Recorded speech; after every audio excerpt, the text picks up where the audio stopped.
Hi అండి, అందరికీ నమస్తే. వెల్కమ్ టు డాటు ఫుడ్ బ్లాగ్స్. అందరూ ఎలా ఉన్నారండి? టిఫిన్స్లోకైనా రైస్లోకైనా అదిరిపోయే పచ్చడి చేసుకుందాం రండి. కావాల్సిన పదార్థాలు: కొబ్బరికాయ ఒకటి, ఎండుమిర్చి గుప్పెడండి, మీ కారానికి సరిపడా తీసుకోండి. అలాగే 4 టమాటాలు, చిన్న నిమ్మకాయ సైజు అంత చింతపండు, వెల్లుల్లి, జీలకర్ర, అలాగే రుచికి సరిపడా ఉప్పండి. ముందుగా స్టవ్ వెలిగించుకొని గిన్నె పెట్టుకొని అర స్పూన్ నూనె వేసుకొని ఎండుమిర్చి వేయించుకోవాలండి.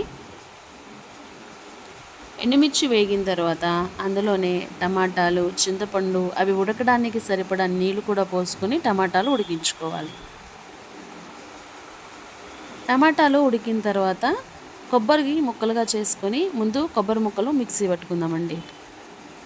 తర్వాత ఎండుమిర్చి, వెల్లుల్లి, జీలకర్ర, రుచికి సరిపడా ఉప్పు వేసి వీటిని కూడా మిక్సీ పట్టుకుందామండి. తర్వాత ఇందులోనే మనం ఉడికించుకున్న టమాటాలు కూడా వేసి మిక్సీ పట్టుకుందాం.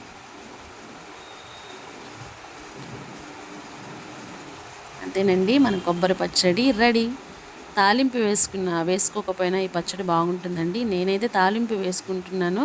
తాలింపు వేయడం చాలా వీడియోల్లో నేను చూపించానండి, అందుకే ఈ వీడియోలో చూపించడం లేదు. అంతేనండి, కొబ్బరి పచ్చడి రెడీ. చాలా చాలా టేస్టీగా ఉంటుంది. మీరు కూడా తప్పకుండా మీ ఇంట్లో ట్రై చేయండి. ఈ వీడియో కనుక మీకు నచ్చినట్లయితే మన ఛానల్ని సబ్స్క్రైబ్ చేసుకోండి. థ్యాంక్ యూ అండి. Thank you for watching. Bye.